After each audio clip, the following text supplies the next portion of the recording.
Dahil sa sobrang init ngayon, i-share ko naman sa inyo yung bago kong na-discover na sunscreen. So guys, yan lang naman siya. Bakit natin i-recommend?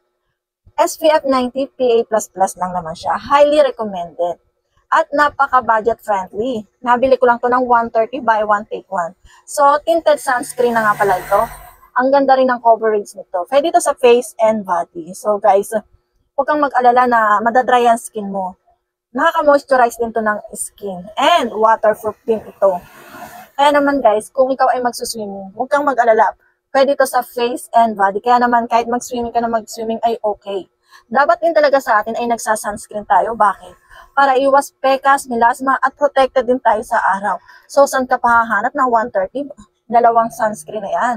At ang ganda ng coverage niyan. Matte finish na rin siya. Kaya kahit hindi ka mag-powder, mag-foundation ay okay lang. So guys, kung naghahanap ka ng maganda at quality na sunscreen, nasa yellow basket ko na yan. I-click mo na lang para pare-pareho tayong meron. Bye!